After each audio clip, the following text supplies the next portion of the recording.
సఖులు, మన ఈ కార్యక్రమంలో మనం ఎన్నో రకాల క్రియేటివ్ డెకరేటివ్ ఐటమ్స్ మనం చూసాం, తెలుసుకున్నాం.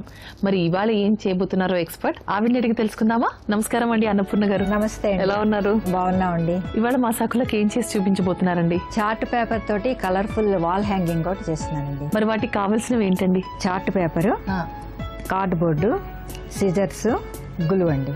ఓకే, మరి ముందుగా ఏం చేయాలి? ఫస్ట్ ఏం చేయాలంటే ఒక కార్డ్బోర్డు తీసుకుని లేదా అంటే ఒక గట్టి అట్ట కానీ ఏదైనా తీసుకుని మనం దాన్ని రౌండ్ షేప్ లో ఇలాగా కట్ చేసి ఒక big circle meals plate size లో చేసుకోవాలి. ఆ తర్వాత ఇప్పుడు ఈ చార్ట్ పేపర్ ని తీసుకుని ఇటు 4 సెంటీమీటర్స్, సుమారుగా 4 సెంటీమీటర్స్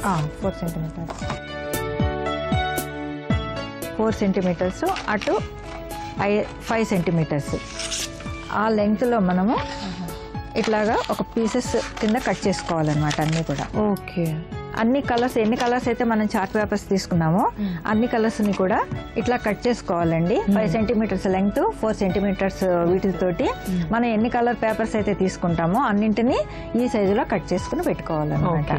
అట్లా కట్ చేసినవి నేను తీసుకొచ్చాను, చూపిస్తాను. ఇప్పుడు ఇట్లాగా మనము ఈ కలర్స్ పేపర్స్ అన్నింటిని కూడా ఇలా కట్ చేసుకుంటాం అన్నమాట. చేసుకున్న తర్వాత వీటిని ఏం చేయాలంటే ఇట్లాగా ఒక్కొక్కటిని కూడా కోన్ షేప్ లో మనము చుట్టాలన్నమాట. ఇట్లా రోల్ చేసుకోవాలి. ఇట్లా మనం కోన్ చేసుకుంటాం కదా, చేసుకున్న తర్వాత దీన్ని మనం గ్లూ పెట్టి అతికించేస్తాం. సో ఈ కోన్ షేప్ తయారు చేయడం చాలా ఈజీ, అందరికి ఈజీగానే మౌల్డ్ అయిపోతుంది. అదే కొద్దిగా ప్రాక్టీస్ ఉంటే ఈజీగా అయిపోతుంది. ఇట్లా కోన్ అయిపోతుంది అన్నమాట. ఇట్లా అన్ని కలర్స్ కూడా మనము ఇట్లాగా కోన్ షేపుల్లో చేసుకోవాలన్నమాట. ఇవి ఇట్లా చేసినవి నా దగ్గర ఉన్నాయి, చూపిస్తాను. ఓకే, ఇప్పుడు మనం కోన్స్ అన్ని ఇట్లాగా చేసుకుని పెట్టుకుంటాం అనమాట.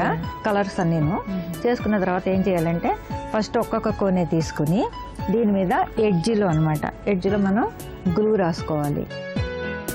ఫస్ట్ ఎడ్జెస్ ఫినిష్ చేసుకుంటే మళ్ళీ ఫిల్లింగ్ వేరే ఫిల్లింగ్ లేయర్ బై లేయర్ అనమాట. సో మనం ఆల్టర్నేటివ్ కలర్ పెట్టుకోవచ్చు కదండి? పెట్టుకోవచ్చు. ఇప్పుడు ఒక లేయర్ ఒక కలరు, ఒక లేయర్ ఒక కలరు ఇట్లా ఉంది, అలా కూడా ఇట్లాగా. ఫస్ట్ నేను ఒక కలర్ తీసుకున్నాను. ఈ కలర్ అంతా ఒకదాని పక్కన ఒకటి ఇట్లాగా గ్లూ తోటి అతికించుకోవాలన్నమాట. నెక్స్ట్ సెకండ్ లేయర్, మళ్ళీ ఇది నెక్స్ట్ ఏమవుతుందంటే సెకండ్ లేయర్ ఇట్లా వస్తుంది. ఓకే, అంటే ఇది ఆరడానికి టైం పడుతుంది కదా. దీని మీద ఇట్లా. ఓకే, ఈ కోన్ కి ఆ కోన్ కి మధ్యలో వచ్చేలాగా అతికించాలండి. స్ట్రైట్ అయినా పర్వాలేదు, జనరల్ గా అది మనం పెట్టినా కూడా మధ్యకే వస్తుంది అది. ఇట్లాగా సెకండ్ లైన్ ఇట్లాగా ఇట్లా ఈ రౌండ్ అంతా కూడా ఇలా ఫిలప్ చేసుకోవాలి అనమాట. మళ్ళీ థర్డ్ లైన్, దాని నెక్స్ట్ థర్డ్ లైన్ దాని మీద ఇలాగా ఇట్లా వస్తుంది అనమాట. ఇట్లా వరుసగా ఈ చుట్టూరా కూడా సర్కిల్ చుట్టూరా కూడా మనము ఒక్కొక్కటి అలాగా అతికించుకుంటూ రావాలి. Layer by layer, line by line అట్లా చేసినట్టయితే మనకు ఒక ఫ్లవర్ షేప్ లో వస్తుంది, రౌండ్ గా ఫ్లవర్ షేప్ లో వస్తుంది. ఇప్పుడు ఇలాగ అతకడానికి గ్లూ ఆరడానికి టైం ఎక్కువ పడుతుంది కాబట్టి నేను ఆల్రెడీ ఇంటి దగ్గర చేసి తీసుకొచ్చాను, నేను అది చూపిస్తానండి.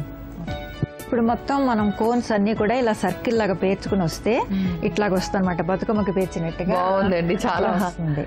ఇది ఒక వైర్ మనం అటాచ్ చేసి దీనికి కూడా పూసలు అవి గుచ్చుకుని దీన్ని కూడా డెకరేట్ చేసుకుని మనం వాల్ హ్యాంగింగ్ లాగా పెట్టుకోవచ్చు.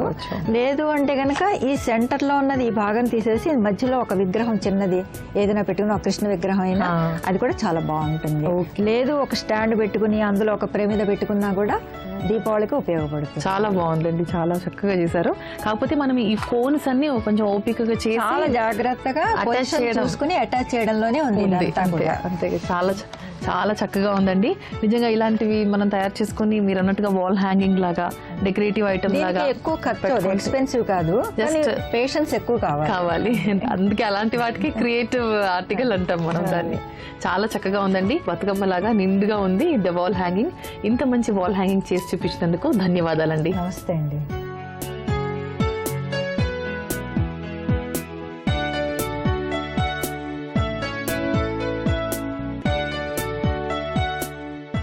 చూసారు కదా సఖులు, అన్నపూర్ణ గారు తయారు చేసిన వాల్ హ్యాంగింగ్ ఎంత కలర్ఫుల్ గా అందంగా ఉంది కదా. మీరు కూడా తప్పకుండా ట్రై చేయండి. మరి చూడండి చేయండి కార్యక్రమంలో మీరు కూడా పాల్గొనాలనుకుంటే మాకు ఫోన్ చేయండి. మా ఫోన్ నెంబర్ 040-2355-6540. మరొక అందమైన ఎపిసోడ్ లో మళ్ళీ కలుసుకుందాం. అంతవరకు సెలవు, నమస్తే.